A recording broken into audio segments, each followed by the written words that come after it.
I will continue reading Alice's Adventures in Wonderland by Lewis Carroll.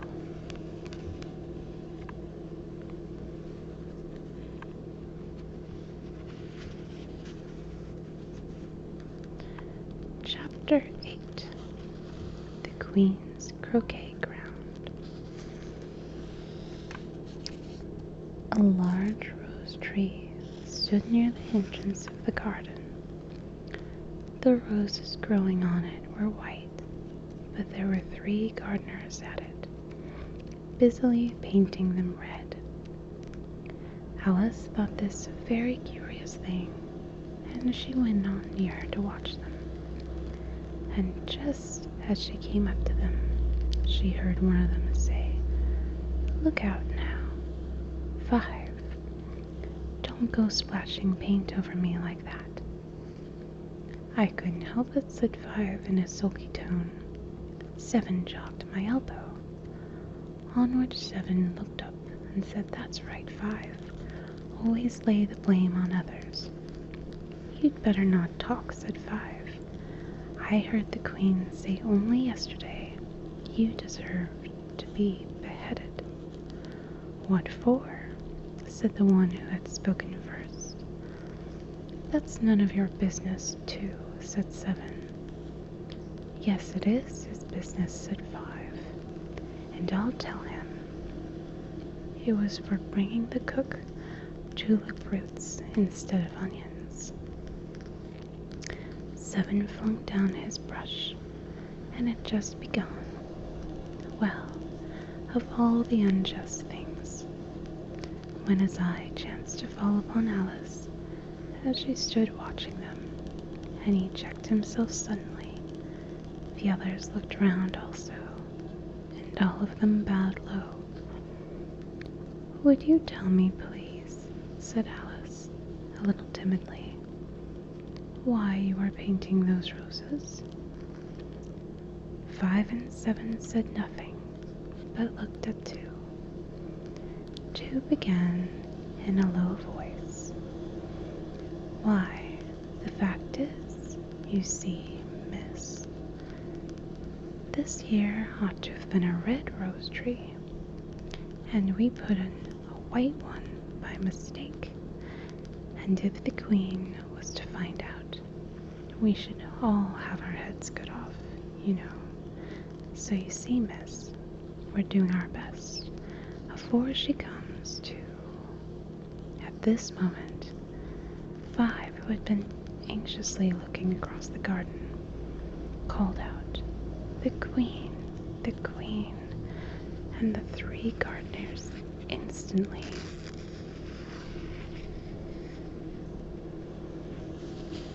threw themselves flat upon their faces. There was a sound of many footsteps, and Alice looked round, eager to see the Queen. First came 10 soldiers carrying clubs. These were all shaped like the 3 gardeners, oblong and flat, with their hands and feet at the corners. Next, the 10 courtiers. These were ornamented all over with diamonds, and walked 2 and 2 as the soldiers did. After these came the royal children. There were 10 of them, and the little dears came jumping merrily along, hand in hand. In couples, they were all ornamented with hearts. Next came the guests, mostly kings and queens, and among them Alice recognized the White Rabbit. He was talking in a hurried, nervous manner, smiling at everything that was said, and went by without noticing her. Then followed the Knave of Hearts, carrying the king's crown on a crimson velvet cushion, and last of all this grand procession came the King and Queen of Hearts. Alice was rather doubtful whether she ought not to lie down on her face like the 3 gardeners, but she could not remember ever having heard of such a rule at processions. And besides, what would be the use of a procession, thought she, if people had all to lie down on their faces so that they couldn't see it? So she stood where she was and waited. When the procession came opposite to Alice, they all stopped and looked at her. And the Queen said severely, "Who is this?" She said it to the Knave of Hearts, who only bowed and smiled in reply. "Idiot," said the Queen, tossing her head impatiently, and turning to Alice, she went on, "What's your name, child?" "My name is Alice, so please, your Majesty," said Alice very politely. But she added to herself, "Why, they're only a pack of cards after all. I needn't be afraid of them." "And who are these?" said the Queen, pointing to the 3 gardeners who were lying round the rose tree.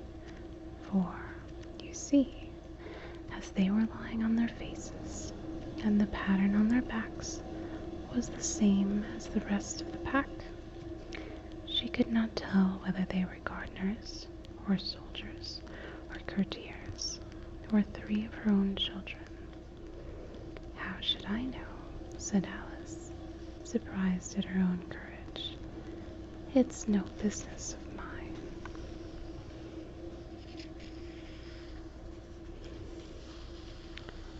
The Queen turned crimson with fury, and after glaring at her for a moment, like a wild beast, began screaming, "Off with her head! Off with—" "Nonsense," said Alice, very loudly and decidedly, and the Queen was silent.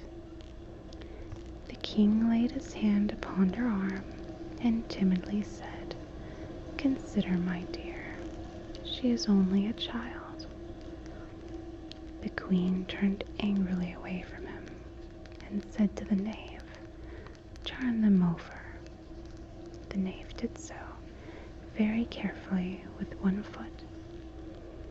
"Get up," said the Queen in a shrill, loud voice, and the 3 gardeners instantly jumped up and began bowing to the King, the Queen, the royal children, and everybody else. "Leave off that," screamed the Queen. "You make me giddy." And then, turning to the rose tree, she went on, "What have you been doing here?" "May it please your Majesty," said 2, in a very humble tone, going down on one knee as he spoke. "We were trying—" "I see," said the Queen, who had meanwhile been examining the roses. "Off with their heads." And the procession moved on, 3 of the soldiers remaining behind to execute the unfortunate gardeners who ran to Alice for protection. "You shan't be beheaded," said Alice, and she put them into a large flower pot that stood near. The 3 soldiers wandered about for a minute or 2, looking for them, and then quietly marched off after the others. "Are their heads off?" shouted the Queen. "Their heads are gone, if it please your Majesty," the soldiers shouted in reply. "That's right," shouted the Queen. "Can you play croquet?" The soldiers were silent and looked at Alice, as the question was evidently meant for her. "Yes," shouted Alice. "Come on then," roared the Queen, and Alice joined the procession, wondering very much what would happen next.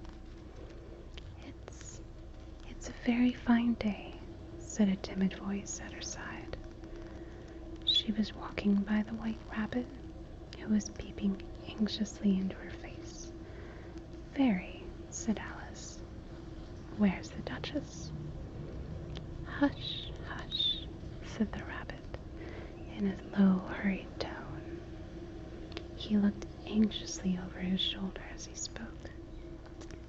and then raised himself upon tiptoe, put his mouth close to her ear, and whispered, "She's under sentence of execution."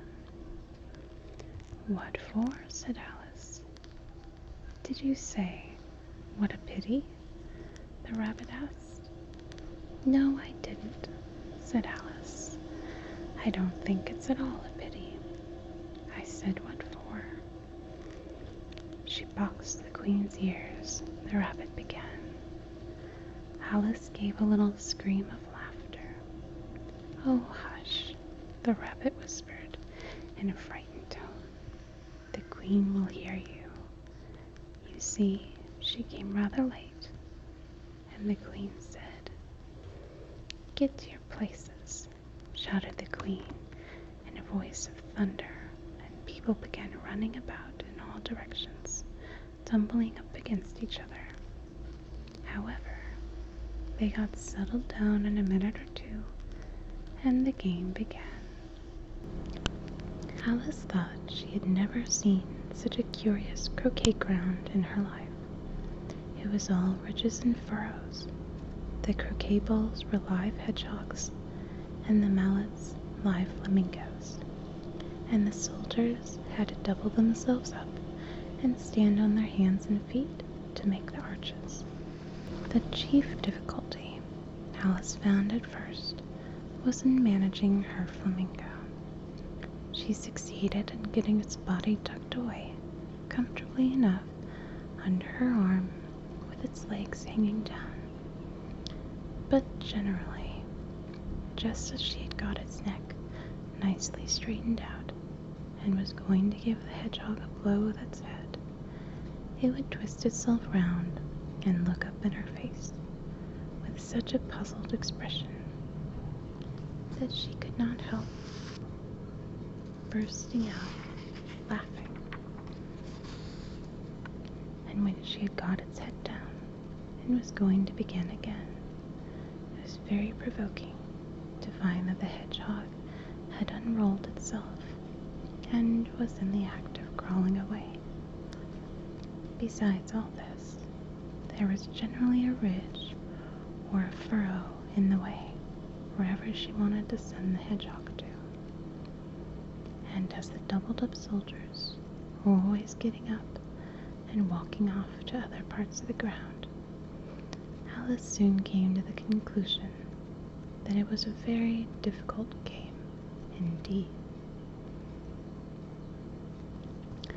The players all played at once without waiting for turns, quarreling all the while and fighting for the hedgehogs. In a very short time, the queen was in a furious passion and went stamping about and shouting, "Off with his head," or "Off with her head," about once in a minute. Alice began to feel very uneasy. To be sure, she had not as yet had any dispute with the queen, but she knew that it might happen any minute. And then, thought she, what would become of me? They're dreadfully fond of beheading people here. The great wonder is that there is anyone left alive. She was looking about for some way of escape and wondering whether she could get away without being seen, when she noticed a curious appearance in the air. It puzzled her very much at first, but after watching it a minute or two, she made it out to be a grin, and she said to herself, "It's the Cheshire Cat. Now I shall have somebody to talk to."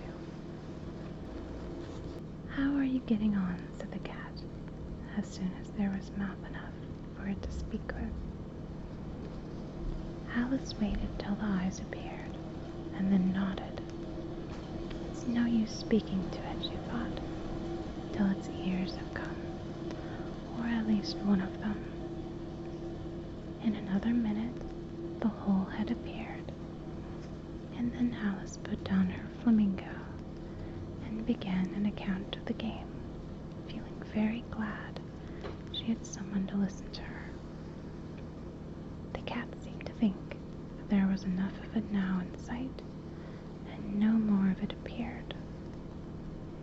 I don't think they play at all fairly, Alice began, in a rather complaining tone. And they all quarrel so dreadfully, one can't hear oneself speak. And they don't seem to have any rules in particular. At least, if there are, nobody attends to them. And you've no idea how confusing it is, all the things being alive. For instance, there's the arch I've got to go through, next walking about at the other end of the ground, and I should have croqueted the queen's hedgehog just now, only it ran away when it saw mine coming. How do you like the queen? Said the cat in a low voice. Not at all, said Alice. She's so extremely. Just then she noticed that the queen was close behind her, listening, so she went on, likely to win, but it's hardly worthwhile finishing the game. The queen smiled and passed on. Who are you talking to? Said the king, coming up to Alice and looking at the cat's head with great curiosity. It's a friend of mine, a Cheshire cat, said Alice. Allow me to introduce it. I don't like the look of it at all, said the king. However, it may kiss my hand if it likes. I'd rather not, the cat remarked. Don't be impertinent, said the king, and don't look at me like that. He got behind Alice as he spoke. A cat may look at a king, said Alice. I've read that in some book, but I don't remember where. Well, it must be removed, said the king very decidedly, and he called to the queen, who was passing at the moment. My dear, I wish you would have this cat removed. The queen had only one way of settling all difficulties, great or small. Off with his head, she said, without even looking round. I'll fetch the executioner myself, said the king eagerly, and he hurried off. Alice thought she might as well go back and see how the game was going on, as she heard the queen's voice in the distance, screaming with passion. She had already heard her sentence 3 of the players to be executed for having missed their turns, and she did not like the look of things at all, as the game was in such confusion that she never knew whether it was her turn or not. So she went off in search of her hedgehog. The hedgehog was engaged in a fight with another hedgehog, which seemed to Alice an excellent opportunity for croqueting one of them with the other.